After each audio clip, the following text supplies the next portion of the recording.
Are there any other council members who would like to address arbitrary and capricious and solutions there? Yeah, as far as the question at hand, arbitrary and capricious, I do not think the city is acting in an arbitrary and capricious manner. Do I agree with some of the comments I'm hearing? Yeah, I do. I think the city engineer should have gone to that site. I think he should have followed up a whole lot better. I don't think he timely replied to emails. So I think the city has some drop the ball on this. In my opinion, if I had to weigh the fault, I'd put the city at 20-30%. Mr. Hurley at the rest. He missed every deadline that was imposed on him. Doesn't want to accept any responsibility for that. When the tax office sends out a tax notice and you don't pay it, they don't call you and say, hey, Mr. LeBel, you missed your tax deadline. But when you bring your tax payment in and it's 44 days late, guess what? There's penalties and interest.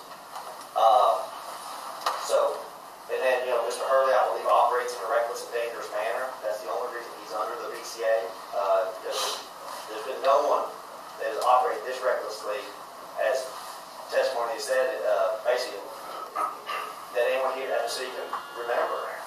I think he surrounds himself with incompetent, unqualified employees, and I agree with Chris. I have no problem with zeroing out the fines and moving on from here. And the city then does have the ability to enforce $5,000 a day penalties. And by state statute, I think that we need to do, if we're going to enforce penalties and fines, we have to do it right. I mean, we can't drop the ball on our end, even if it is a smaller percent of the ball. So on the arbitrary and capricious now, on other issues, I think we're more than willing to move forward on that. Are there any other comments? I have one comment. Relevant to the VCA, in this letter, in September 23rd, when they set the fine, it says, Lakeview waives any rights to appeal pursuant to paragraph 12 of the VCA. That confuses me what the VCA is valid or what. For this, we shouldn't be given. I don't understand that. That's all. All right, is there any other comments? Yes, Mayor, I'd like to say that I do not think that the city was arbitrary and capricious. I do agree with many of the comments that have been made that there is fault on both sides.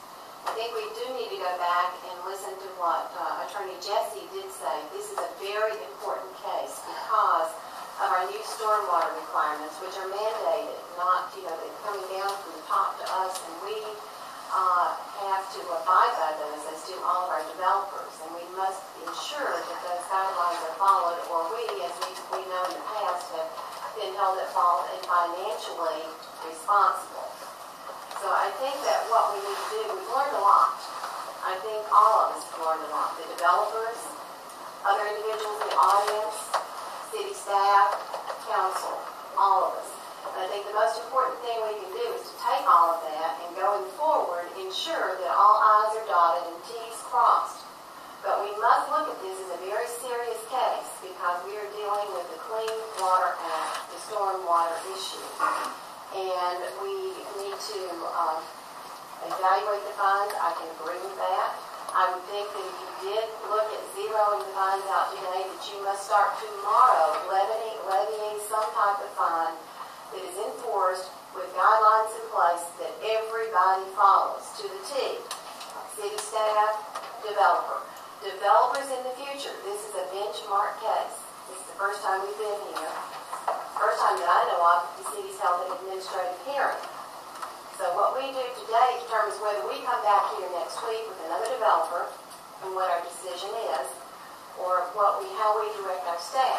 We have faith in the staff. As staff has testified before us, that each staff member delegates. And a good leader delegates because a good leader hires people that he can delegate to, but there has to be follow-up.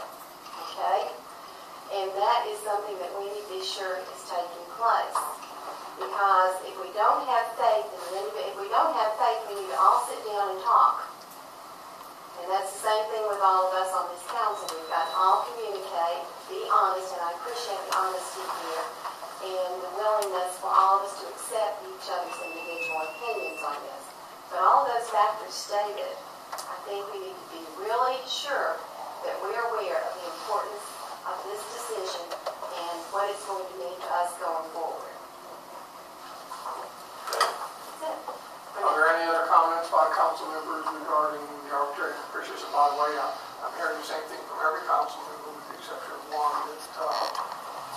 not so much arbitrary and capricious, but blame on both parts. I would have to say that seems to be coming out.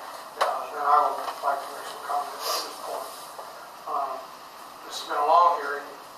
There have been a lot of notes made. I want to cover some of the notes, and the reason I want to do this is because I want to justify what I'm about to tell you that I feel about this. The penalties. There is no doubt when you look in my mind at the BCA that it was violated.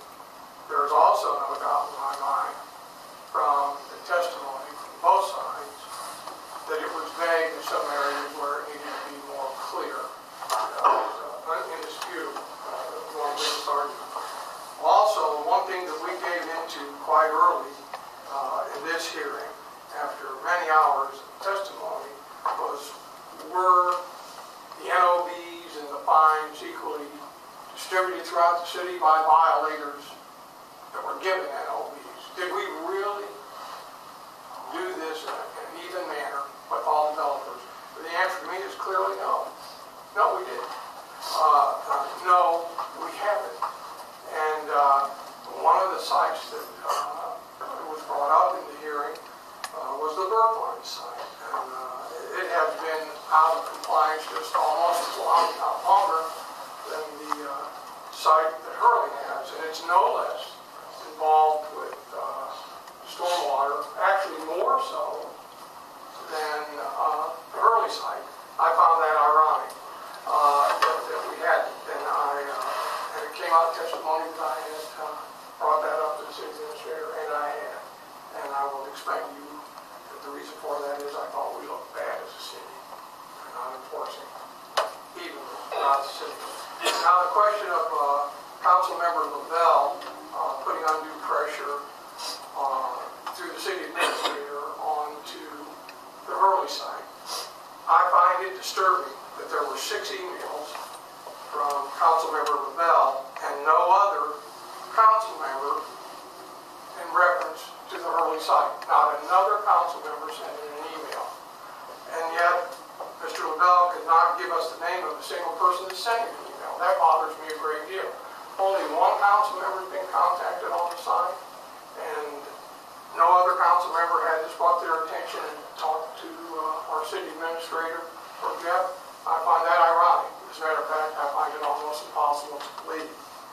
Now, all this information was received due to the request of freedom of information by Mr. Hurley's attorney, Mr. Gibbons. And we only have 6 emails based on what they supply. And it came out in the hearing that there may be more, but it couldn't be found.